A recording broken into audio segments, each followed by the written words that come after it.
Durante sessão na Câmara Municipal, o vereador Fabrício Preis de Melo destacou uma série de preocupações relacionadas ao trânsito, à mobilidade urbana e à qualidade de serviços públicos essenciais no município.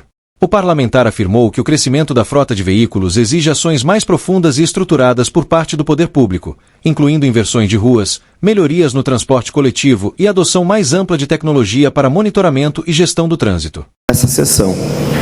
O primeiro com relação ao trânsito, pegando o gancho da vereadora Anne, um assunto bem pertinente, a gente falar da questão do trânsito, falar do crescimento da frota de veículos.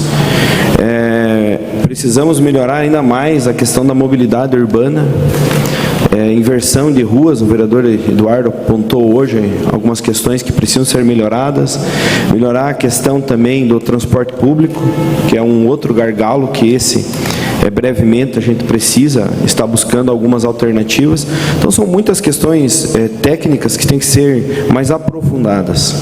Ontem eu fui questionado com relação ao pessoal dos aplicativos, alguns que foram multados, com relação a colocarem um letreiro da Uber nos seus veículos. Um letreiro bonito, colorido, que chama atenção.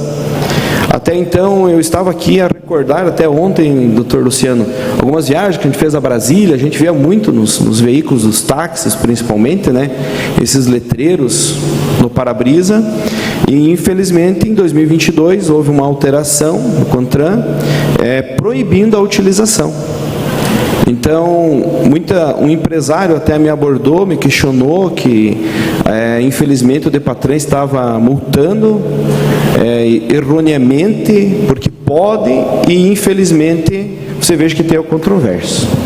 A pessoa ou faltou informação, faltou diálogo, explicar, enfim, ou por parte de quem estava vendendo também, de buscar esse conhecimento técnico, esse aprofundamento, antes de vender para as pessoas aí que estão criando uma alternativa na área hoje de carro de aplicativo e de vendas. Então, esse é um ponto que eu acho que tem que ser muito discutido, essa questão do trânsito comum também. Alguns pontos a gente precisa melhorar muito. A gente fala que somos uma cidade tecnológica, mas a gente precisa investir muito mais nessa questão da tecnologia. Sabemos do processo licitatório, que assim foi feito no mandato passado e vai ser implementado agora, que vai melhorar em algumas questões com relação a totens interativos. Os agentes de trânsito vão estar sendo mais ágeis nessa questão de emissão dos recibos. Sabemos da vinda desse veículo também, que muitas vezes puxa para um lado para a população, que vai ser só para multa, e se a pessoa fizer errado mesmo vai ser multado, mas também nós temos que pensar do outro lado, que essa tecnologia implementada no sistema, ela vem para ajudar, principalmente quando tem carro que foi furtado, com aviso de furto, que provavelmente esse sistema, eu acredito que pelo valor, ele tem essa conexão junto para informar se o carro está com algum problema com relação a pagamentos, enfim, impostos. Acho que tudo isso vem a calhar nesse momento. Deixa eu só ver aqui mais. A questão da Copel. Como bem falou o Eduardo, falou o Joicir Bernardi, semana retrasada, na segunda-feira, um eleitor meu me cobrou, falou: vereador, estou desde sábado à noite ligando para a Copel.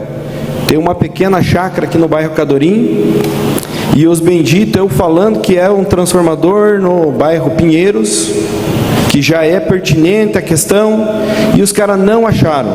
Então ele ficou sábado à noite, domingo à noite, aí o vereador teve que ligar, cobrar novamente, o pessoal da rádio fazia também interferência, para daí os caras saírem e se mexer. Quando houve a terceirização, infelizmente, está deixando a desejar. A gente diz que às vezes a terceirização é um ponto-chave para muitas funções, mas essa não. Infelizmente, tem alguns pontos que precisa ser abordado. Esperamos que com a sua ida a Curitiba a gente possa resolver no diálogo, no respeito, mas se não, temos que ter audiência pública, temos que começar a cobrar, porque é inadmissível um cidadão que paga os seus impostos, que tem uma chácara de recreio, que tira suas atividades, tem que estar numa situação dessa. Quero só, pena que a Nilvânia não está mais aqui, mas quero parabenizar a fala dela, que foi muito pertinente com relação à questão da absorção das águas da chuva, questão do solo. Isso é um assunto que provavelmente em 2026 vai ser muito debatido nesse plenário. Mas só para fazer um breve comentário com relação à fala da vereadora Tânia, senhor presidente, se eu me estender 10 minutinhos, 10 segundos eu vou pedir para ti que me dê esse direito da fala. Com relação à fala da vereadora Tânia, eu só tenho a dizer o seguinte: a visão crítica, o posicionamento, são prerrogativas legais de cada vereador aqui. A gente sabe que o início de mandato, para quem já esteve no Poder Executivo, é uma outra situação. O vereador Zoc depois pode até me anteceder, se for o caso, e falar que é totalmente diferente. Às vezes a gente acha que aqui vai andar rápidos os processos, mas infelizmente não anda. Às vezes cai numa licitação, às vezes você cai numa falta de funcionários. Então são várias situações que infelizmente não anda o processo. Não é culpa só do prefeito, não é culpa só dos secretários, é toda a máquina que às vezes as engrenagens não funcionam, infelizmente. Por isso que já se falava, sei lá, na época do Agostinho Zucchi, em criar 2 ou 3 departamentos de licitação, um só para a saúde, um só para a engenharia, para que assim possa se fluir melhor os serviços prestados à nossa população. Mas para não se estender demais, provavelmente na segunda-feira eu entro com mais detalhe com relação a esse assunto. Só parabenizar a vereadora, porque eu acho que é prerrogativa legal nossa quando a gente vê que os serviços públicos não estão andando. A gente tem que criticar mesmo, para que chacoalhe da cadeira de quem está lá ocupando a cadeira e muitas vezes não está atento ao grande desenvolvimento da cidade, para que assim possa trazer resultados para a nossa população.